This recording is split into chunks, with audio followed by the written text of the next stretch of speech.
arriver sans condition et en ayant comme seule arme sa parole, sa sincérité, son amour du pays et son esprit de justice. C'est-à-dire ceux qui ont été formés, initiés aux coutumes, doivent prendre part responsabilité parce qu'ils ont un lien sacré avec la terre.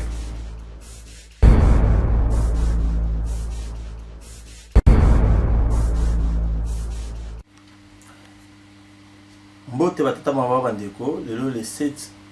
octobre 2012 na Paris France na Saint-Denis, toye kota la papa na biso papa Mawete Makisosila. Pour la présentation, il y a des événements au le 7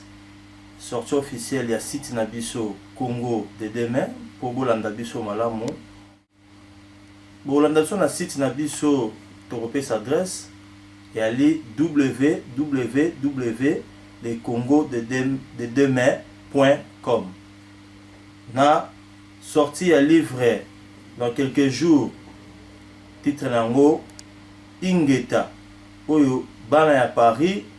ba yaya ya Paris ba papa ya Paris oyo komami pe salami na maboko pe makanisi ya sagesse ya bwanya ya papa na biso Mawete Makisosila. Na yango équipe ya Congo de demain ekiti sur terrain, toute l'équipe est là, papa Blanchard, papa Mwanda, yango te otala papa Mawete. Papa Mawete boni. Merci papa. Nango batata mama bandeko, les frères et sœurs congolais de la diaspora et du pays. Nous sommes aujourd'hui le 7 octobre 2012 à Paris pour parler de l'événement du Congo de demain avec notre site qui est www.lecongodedemain.com et le livre de papa Mawete Makisosila Ingeta Ingeta. Le nom du livre c'est celui-là. C'est pour vous dire que l'air est très occupé par d'autres problèmes congolais et de la diaspora. Nous allons débuter notre programme d'aujourd'hui par trois questions jusqu'au 7e question. Pour en commencer, papa, bonjour. Bonjour. Toye awa lelo pona toye ba sango ya mboka na biso.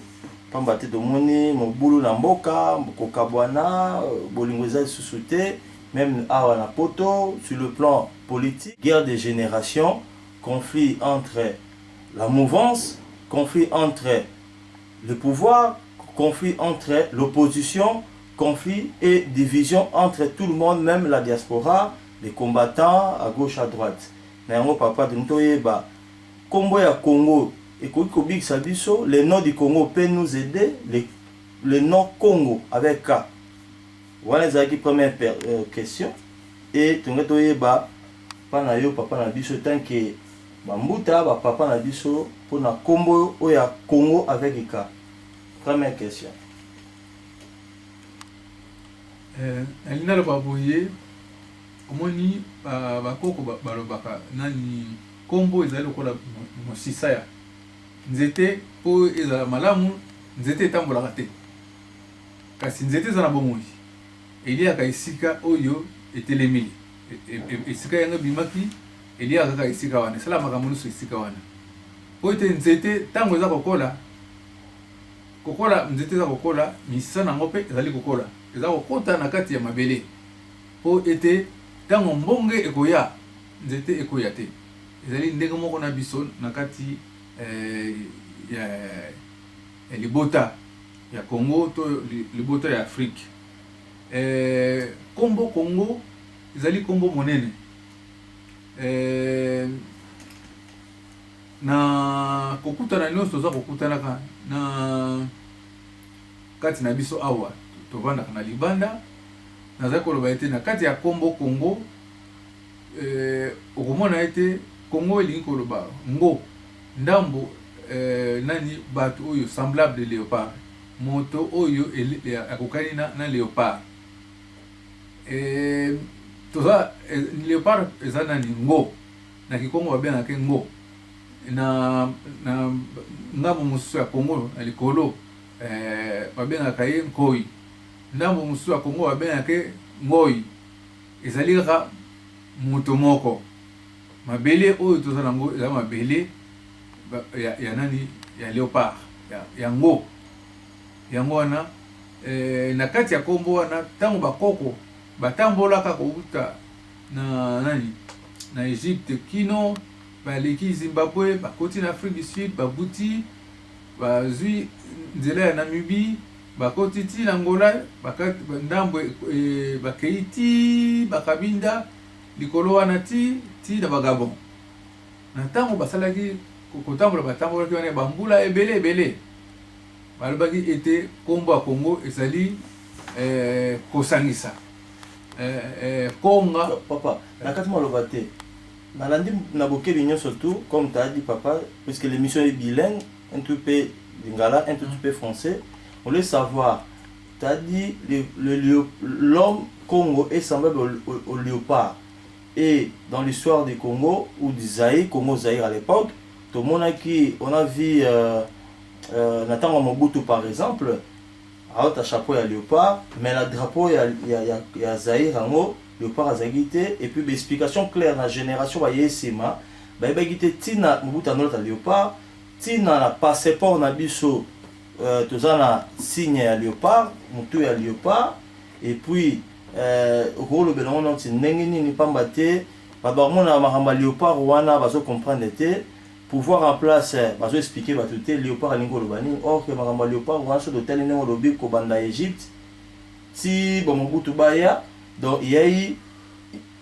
histoire moko, bibliothèque moko et bungi biso na Congo, o ezo pesa pe mo mobulu na confusion ne dans la nyoboke biolobi, pa bande kwa likolo babengi léopard ou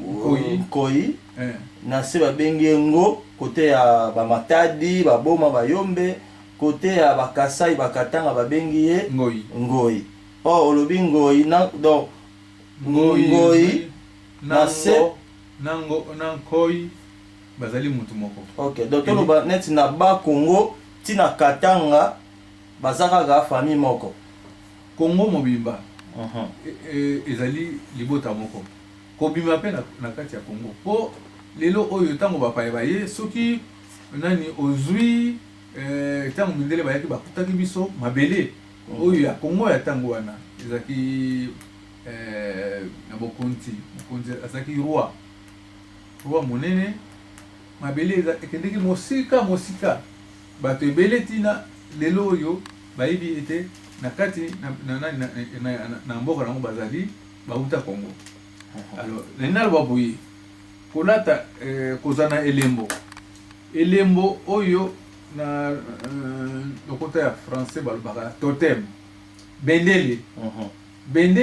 ezali léopard ezali kola bendele ya mabele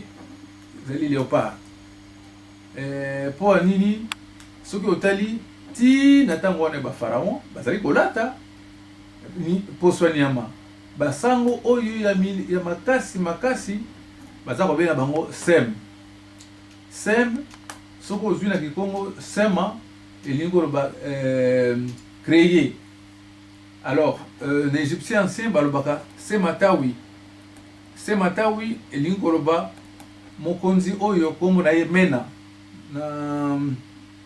na ba grec bakoma kobenga ye Narmer, kasi kombo na ye mena ye wana moto liboso banda nzambe akela mokili moto liboso asangisaki mboka azwi Égypte likolo na Égypte ya se asangisi yango asali mboka moko yango wana balobaka politique oyo ndenge esalamaka ebandi na tango wana ezali na 3200 avant Jésus-Christ tango ya Narmer asangisi kasi lokola bokonzi na bango ezalaki ya bonzambe ezalaki bokonzi ya sete bokonzi atina tango ya nani bakoko na biso pouvoir kozala bokonzi eza kouta po moto akoma mokonzi ezalaki motuya mingi motu oyo mosali ya nzambe apesa mapamboli apambola bokonzi wana yango na bazalaki na ba sem elingi koloba sango. Bon, mais ce qu'on dit sema créer, mais créer sema pe elingi koloba pokona soko koni po obimisa. A mutu nyonso akotanga tango tolobaka culture bato bakasaka kobina to nini te. Culture ya liboso sali koyeba ya liboso ezali kobongisa mabe. Donc ceux qui tolandi bandeko bazolanda biso mokolo mabele en quelque sorte l'homme Congo face à la protecteur à mabele nae c'est là principe il y a kuti héritage comme au bakoko nae ba bongisa mutu nyonso comme atolobi pouvoir ya Congo et utaka pa ya nzambe tozomona ba totem ya léopard bona boy mais lelo pouvoir ya nzambe otoloba ya Congo tout le monde be lecture de kinamboka na biso par exemple il y a eu des soucis tous les deux cas baza ondima moi ba kokoso mais pouvoir ya nzambe olobi ya léopard na tina ya Congo pour na to kende la moi plus vite pour to kende la deuxième question na ngato yeba ko bande bana na moi mokekuna. Bon alors ndenge na baki sem sango alataka poso oyo ya nkoi soki omoni ye alati sango alati poso nkoi na tango ya pharaon azali sango makasi lelo tokoloba ba monseigneur ba cardinal ayi mutu monene kasi mutu wana lokola balobi sema ezali ko créer lokola tozala na mwanda nsemi nsemi soko otiango nsemi elingi koloba créateur na lokota ya français. Donc mutu oyo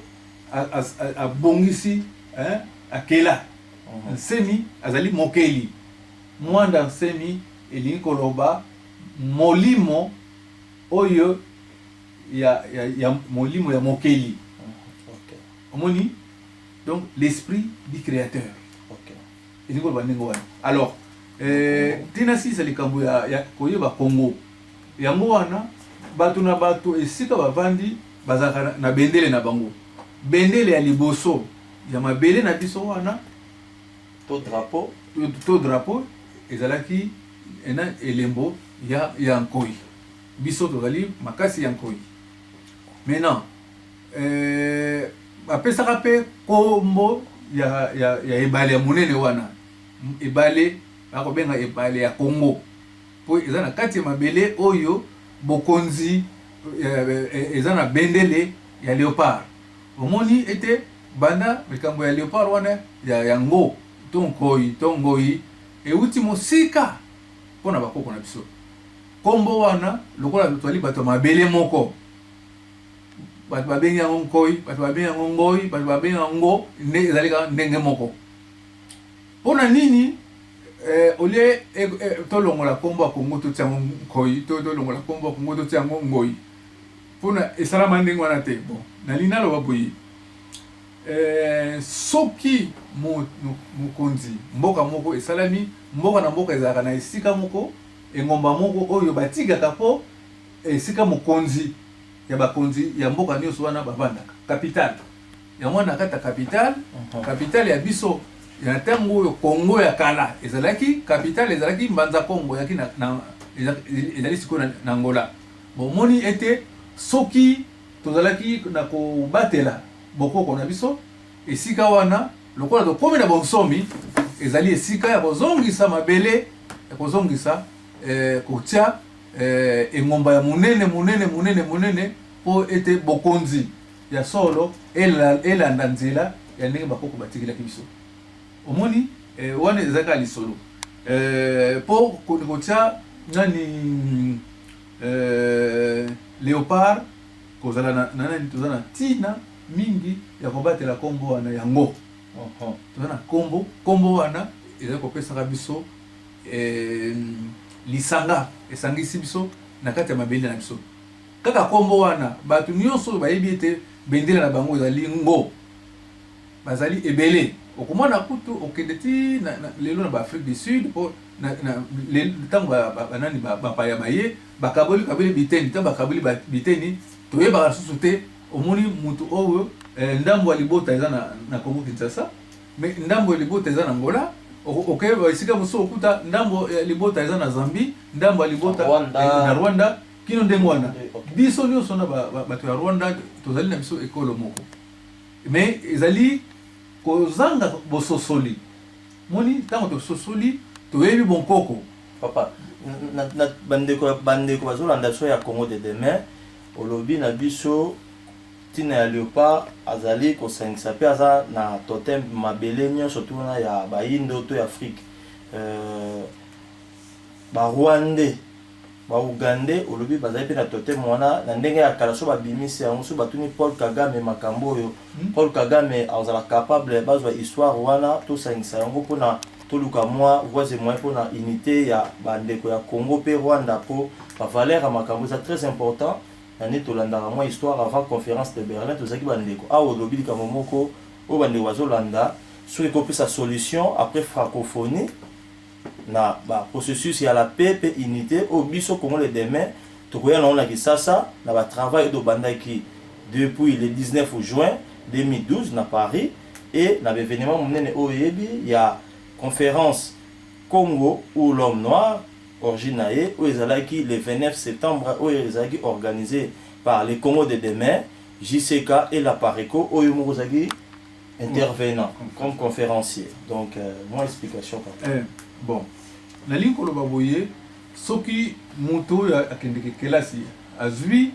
tokendeki mbule deki conférence moko salama na Berlin na 2011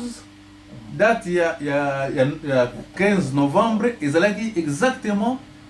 mokolo oyo ekoyaki mokolo aposo ndenge bango babandelaki ekoyaki mokolo aposo le 15 novembre po babandaka le 15 novembre 1884 basilisi le 25 février elingi koloba ete bango moko banda mokili banda conférence oyo ya kosala kokutana mpona koregle problème boye ya molai boye ezalaki te moni balingi bakabola kwanga mais mpo bakabola kwanga moto aza kowelela bayokana ti moto na moto azwa babiteni wana bavandaki basanza bavandi novembre bavandi décembre bavandi janvier bavandi février sanza boni mine bakaboli biso lokola kwanga moto na moto azwi ndambo ya kwanga akomi kolia yango mosusu alia yango tout de suite mosusu azeli aza kofinaka yango malembe moto na moto alelaki eyi mais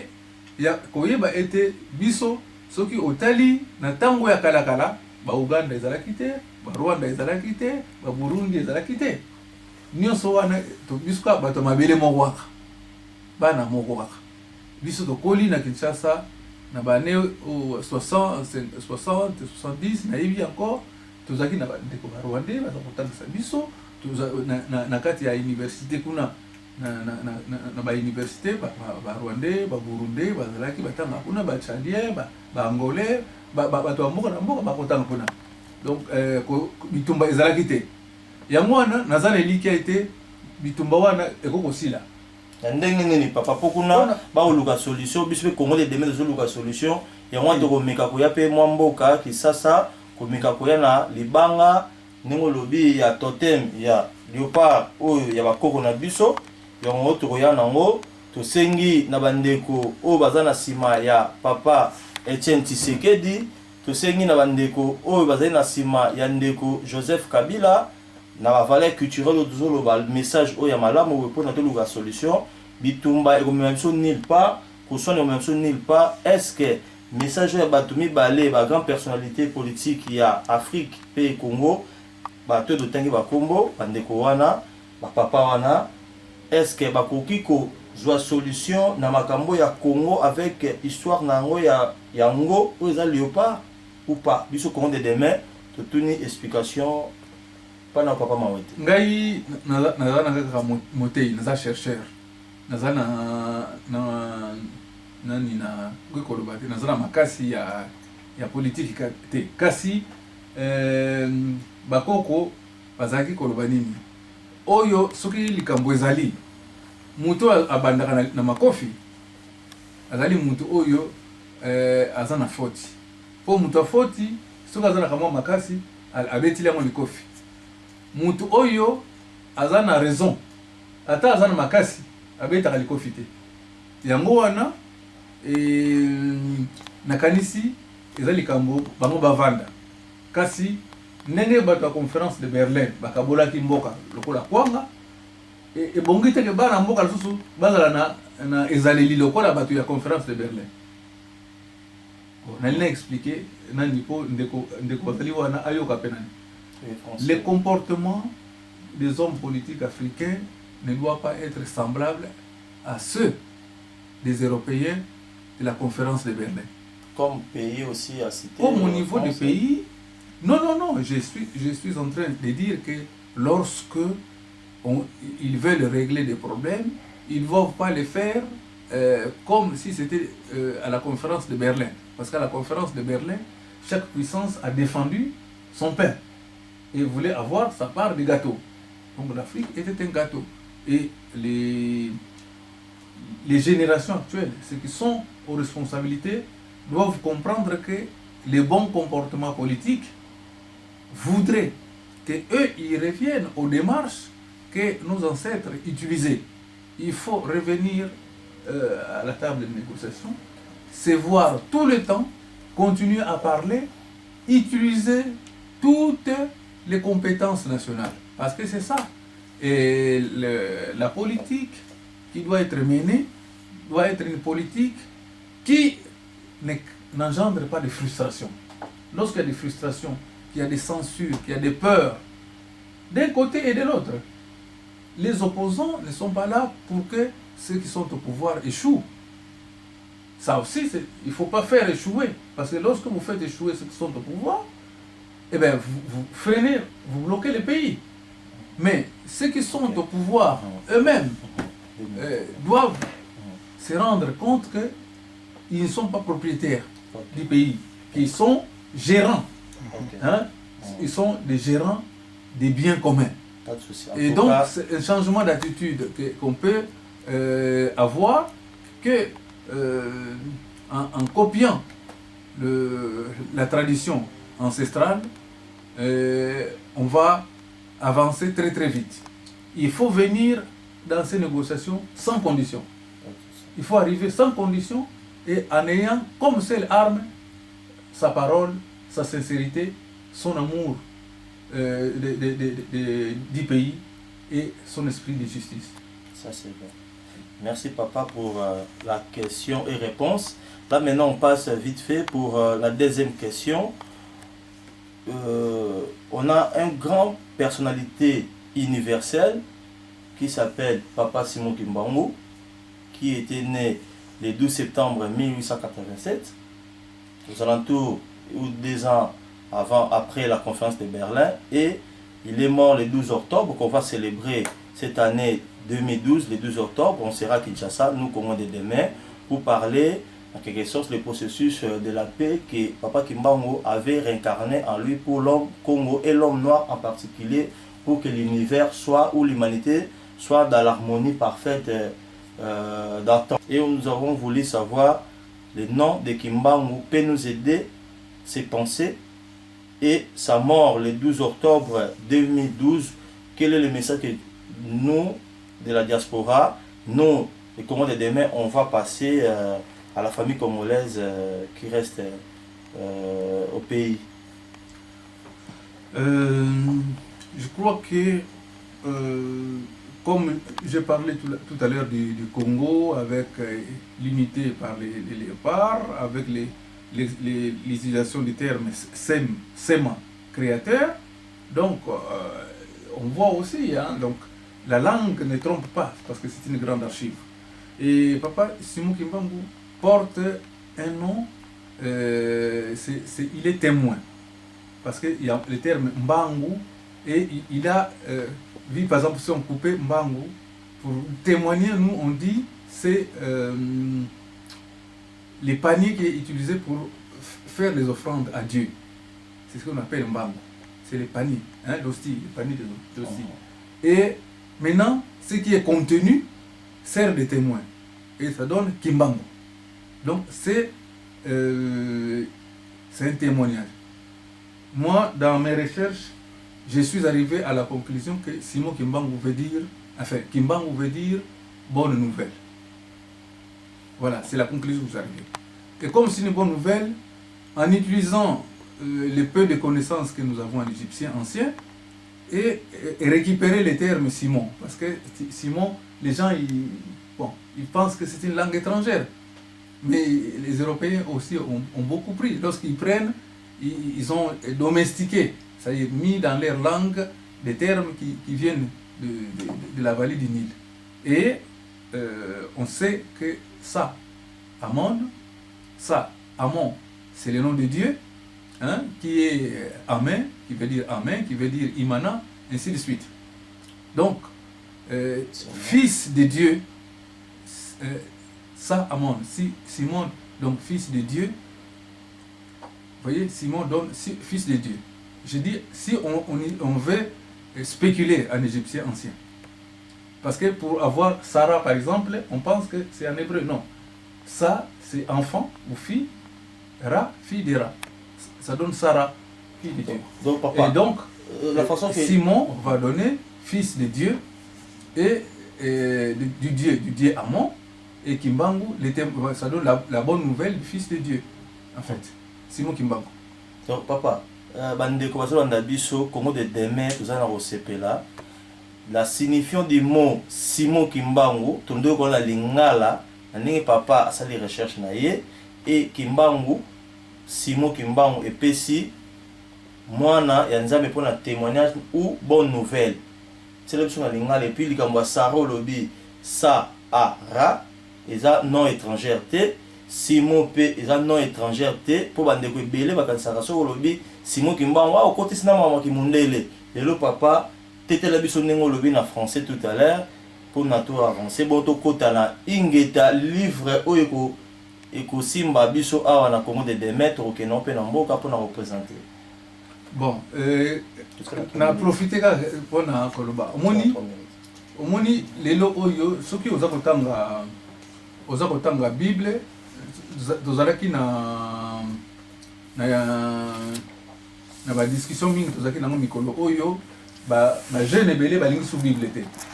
Nayebisi bango te problème ya nani ba jeune il faut olinga Bible po nini papa Simon Kimbangu abaki nini il faut ndenge naza okende boye botangaka Bible bozaka na Bible ntango nyonso botangaka ngo mpo na kati ya mokanda wana bokoyeba mabe oyo bezaleli mabe oyo bato oyo bamemelaki biso mokanda baza nango elingi koloba nini. Nazwi kaka passage moko Bible Jésus Yesu Masiya alobaki nini abi bolingana ndenge nga nalingaki bino ntango tokendeke na bandaka nzambe basuka kaka esika wana balobaka aimez-vous les uns les autres te parce que eloko ya motuya na liloba oyo Yesu alobaki alobi aimez-vous les uns les autres comme je vous ai aimé. Car c'est par ces signes que je saurai que vous êtes mes disciples. Donc, mingi Bible ezali ukanda na biso. Mais bato baza kokanisa lokola ba mindele bayaki nango bon makambo passe salami ete nini. Tanga Bible malamu okomona bizali na biso nyonso eza na kati. Kasi omoni tango mopaya azui akoti na likambo yango place kombo na ezalaki Kimbangu batie mutu mususu place kombo na yo ezalaki Mwanda batie yango nani Pedro esili lisolo ebebi. Simon Kimbangu papa ndenge olobaki tout à l'heure. Ah bon, nana si saboye nga nasalaka recherche na linguistique, na anthropologie, na sociologie, na ethnologie et puis na écologie.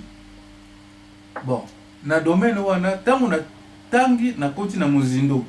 na sali comparaison na hébreu, na arabe, na kikongo, na lingala, na sangisi, na landi, na ndenge eza na égyptien ancien. Po bato liboso bakomaka liloba nzambe ezali bango. Kombo bango écriture toujours le basiko écriture mundela ila biso écriture te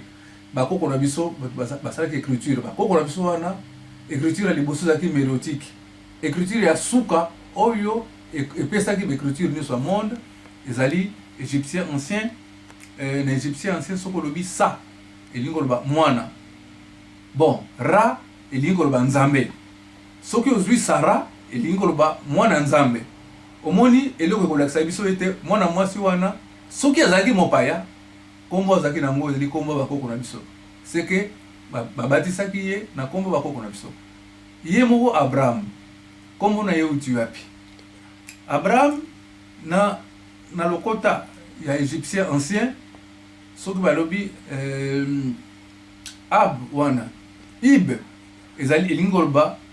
omoni elingi koloba motema ra elingi koloba nzambe mu elobi nini mutu oyo azali na motema ya bonzambe c'est lui qui a le cœur bon de Dieu Abraham tolongola lisolo ya oyo alongolaki i batie ht eza ntina te bon il faut que bana ya Congo bayeba ntango balobi mindele bayebisi bango oyo nini balobi nzadi bango bayoki Zaire bakomi nzadi ekoma Zaire lelo oyo soki moto alobi nzadi alobi no Zaire loba na ye nzadi bayokaki malamu te baloli nzadi ekomi nani ekomi Zaire ndenge moko ya Abraham bango bayaki koya bakuti lisolo ndenge ezalaki me bazwi bakombo batie na monoko ya mboka na bango ntango ekuti na monoko ya mboka na bango nini asisa likambo il faut toyoka na malamu soki kombo na ngai Jean naza na France kombo na ngai Jean nakei na Espagne nazaka mokristo mais naza mokristo ya France kombo na ngai Jean nakei na Portugal naza kaka mokristo mais liba bien ngai Jean nakomi Joao sikoyo donc nzambe yango azali caméléon to ndenge nini donc abalukaka nzambe akomi abaluki omoni yango donc awa bengi kaka Jean wana kaka akomi awa Jean akomi awa akomi Joao akomi James John et tout ça ye wana kaka moto yango ye wana omoni donc ndenge moko na biso kobanga ezala te Abraham kombo wana ezali kombo na ye ya kobatisa ntango babatisi ye mpo tata na ye Abraham kombo na ye Bentera bokota na Bible nazo kokosa te kombo ya tata na ye po bango baza koza kombo ya tata biso tozali bato ya nani tolandaka libota ya mama bango baza kolanda libota ya tata omoni ekomi lelo ngai na bali mwasi na ngai akomi nga mawete makisosila nanga ne Kongo mwasi na ngai azwi kombo na ngai ya mawete mais natanga bokoko ezosalama te po mutu na mutu ntango abotama bapesi ye kombo na ye kombo wana ezali ntango kokolisa ye bakolakisa ye ntina ya kombo na ye akokola na kombo na ye wana mpo akokisa ngo na mokili nde ezali buye yango tokobanga te kombo ya papa Simo Kimbangu okolanda ngo malamu ezali témoignage ezali mutu oyo ayaki koloba koteya kokamata mateya wana alobaki mutu na mutu azala nango po baloba teke balobaka te kamata yo moko ezali na Kikongo bato basali yango mpe batiango na lingala na français ezali na anglais ezali deja tanga na ndinga oyo yo olingi nani prophétie ya Simo Kimbangu na Mbanza Sanda makambo nyonso wana akebisaki biso ete tolobaka minoko ya mboka na biso po ete nzambe asololaka na bato na ekolo na ndinga na bango omoni kombo ya mboka pardon. En tout cas, Congo de demain, association culturelle Webotami à Paris, France, nous avons le 7 octobre. Toko kobara na bozindo ba profondeur ya rejoindre connaissance pe histoire ya mboka na biso pa mbate balobi l'histoire c'est un pouvoir histoire ya libokasi ya mboka na yango to lingana lombango papa na ngama wete to ndo tuna bino question boy papa na bande kwa sola na biso Congo de demain tout ça pour envisager d'encourager les chefs coutumiers à prendre place au pouvoir afin de d'aider la politique. Et pensez-vous de cette question par rapport à quoi aussi? Parce que ceux qui bah chef coutumier bah y tradition bah y valeur et histoire importance il y a makambo ndenge de toutes les questions biso au Congo de demain apport il y a ba chef coutumier o ba yebi ba tradition Congo na mboka na biso Congo soki ba aider batu ya pouvoir na information au PC pour ba chef coutumier na Congo baza négligé et de biso ndoye ba question peut réponse pas na. C'est-à-dire ceux qui ont été formés initiés aux coutumes doivent prendre part aux responsabilités parce qu'ils ont un lien sacré avec la terre. Aujourd'hui, la terre est désacralisée. On vend, on loue même des parties entières d'Afrique et on donne les terres les plus fertiles, ils sont en train de les louer. Un pays loue une partie et les terres et les propriétaires des terres, les natifs, les naturels, ils sont quoi? Va-t-on finir par louer aussi les habitants des régions qui ont été louées? Yango wana kobongisa mboka ezali liboso likambo ya authenticité oyo balobeli bonkoko bamboka nyonso eza kobonga bachinois biso na bango tozalaki presque même niveau na bane 60 bato wana bakangi lopango balobi sikoyo tokovivre malamu babandi kosala babuki bangomba na maboko batongi banzela na maboko pratiquement baza komema na bakatini bazali bamboka ya zi ezo kosala maka nanu donc chômeur azali te ntango sous-développement ezali moyen chômeur azala eza te na sous-développement mpo nyonso biloko nyonso ifo kosala yango yango wana mpona bakonzi soki tolobi tomema mboka lokola bamindele bamemaka ya bango